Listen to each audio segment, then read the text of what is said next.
BFM Business, BFM Patrimoine, la polémique. Nicolas Dauz nous a rejoint pour la polémique. Nicolas, aujourd'hui, on va parler des gadins du GAFA. On peut parler des gadins du GAFA, ça va qu'ils viennent de vivre 48 heures vraiment sauvages en bourse. Pourquoi ? Il y a eu des annonces décevantes et puis surtout des perspectives aussi qui sont pas bonnes. Ça peut donner l'impression qu'il y a une panne de croissance. Et on a quand même des cas spectaculaires. Meta, l'ancien Facebook, c'est le plus incroyable. Moins 25% hier à la bourse aux États-Unis. 600 milliards de dollars de capitalisation boursière envolée en l'espace de seulement un an. Alors, ralentissement du marché publicitaire qui est époustouflant. Il y a aussi la nouvelle concurrence, notamment celle de TikTok, qui est une vraie concurrence pour Facebook. Et puis, on apprend dans la bouche de Mark Zuckerberg que finalement, le métaverse, ce monde virtuel, va coûter beaucoup plus cher que prévu. Vous prenez Amazon, moins 11% hier à la clôture. On était même à moins 15% dans les échanges électroniques après bourse. Là, l'explication, c'est que les prévisions sont mauvaises pour Noël. Amazon dit, je ne vais pas faire une bonne année fin 2022, alors que c'est le moment fort, évidemment, pour Amazon, notamment à cause du dollar trop cher. C'est pas bon pour le producteur, une devise élevée, et c'est donc pas bon non plus pour l'exportateur. Alphabet, maison mère de Google, dévoile son pire été depuis 9 ans. Et pour la première fois, YouTube affiche un recul publicitaire. Et chaque fois qu'il y a quelque chose d'inédit autour de ces entreprises, ça frappe les esprits. On prend Intel, là on est carrément dans l'industrie, c'est des semi-conducteurs. Vous savez, quelquefois on dit GAFAMI, le M de Microsoft, le I de Intel.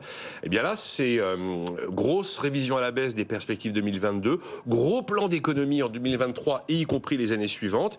Et je peux citer Snap aussi, propriétaire de Snapchat. Le fameux réseau d'échange de photos et de vidéos, qui annonce qu'il réduit ses effectifs de 20%.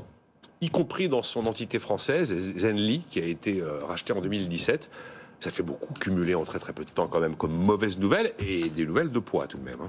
Alors comment il faut interpréter justement ce gadin ?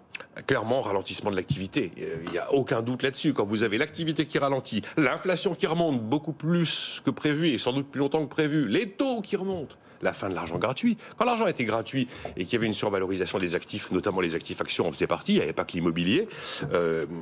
La concurrence des nouveaux, notamment TikTok, j'en ai parlé, la robustesse du dollar, qui n'est pas non plus une bonne nouvelle. Et puis alors un phénomène très particulier, alors là totalement propre à la tech, c'est la décision de Tim Cook il y a 12, 13, 15 mois.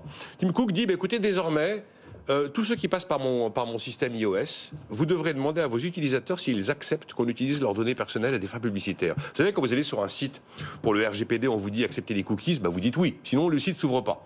Ça sert à peu près à rien. À l'inverse, si on vous dit que vous êtes d'accord pour que vos données soient utilisées à des fins publicitaires, vous dites oui ou non. Et bien on s'est rendu compte qu'il y a plus de la moitié des gens qui disent non. Et là vous avez quand même tout un pan du business model qui est vraiment, vraiment fragilisé. Donc on voit que personne n'est immunisé contre la conjoncture. Alors Covid a été un moment incroyable, ça a été les années GAFA, les années Internet, les années web, c'était anormalement élevé d'ailleurs. Eh bien, on voit que personne ne résiste à une flambée des taux et une flambée de l'inflation. Est-ce qu'on peut parler du choc le plus violent pour la tech depuis justement l'explosion dont vous parliez de la bulle Internet en 2000 ? Alors c'est tentant, maintenant c'est pas exactement la même chose. En 2000, on a des business models qui volent en éclats. Là, on n'a pas des business models qui volent en éclats, on a une forme de retour à la réalité, quelque chose de plus raisonnable. Il est quand même logique qu'une entreprise soit valorisée en fonction de sa rentabilité. Il est plus cohérent qu'une entreprise soit valorisée en fonction du business qu'elle génère que de la quantité des capitaux qu'elle a pu lever. Donc il y a quand même une forme de retour à la raison dans tout ça. Attention de ne pas enterrer les GAFA. Je me souviens de l'époque où on a dit « Ah, Apple, c'est fini !» Tu parles, Apple, c'est fini. Non, Apple, c'est pas terminé. Et d'ailleurs, aujourd'hui, l'arme de guerre d'Apple, ça reste un bon produit à l'ancienne, un produit qui s'appelle l'iPhone. Les résultats baissent. Enfin, c'est pas un crash parce qu'on fait la comparaison avec Covid. Covid a été un moment anormal. Donc, si on compare avec une période plus traditionnelle, maintenant on est quand même sur des reculs de valorisation lourds. Microsoft perd 60% en un an. Meta. Microsoft avec perd 30% depuis janvier. Voilà. Et puis, c'est pas non plus, si vous voulez, les vétérans du web américain ont quand même une belle avance. Parce que quand vous prenez aujourd'hui les chiffres dont on parle toujours de montagnes de milliards de dollars. Des montagnes de milliards de dollars. D'accord, ça baisse, ça reste quand même très conséquent. Et puis on voit que l'irrationnel n'a pas totalement disparu. Il y a un monsieur qui vient de racheter Twitter 44 milliards de dollars, là. Twitter n'a jamais gagné d'argent. Donc il y a quand même encore des trucs qui nous échappent. Nicolas Dauz pour la polémique et son point sur le gadin des GAFA.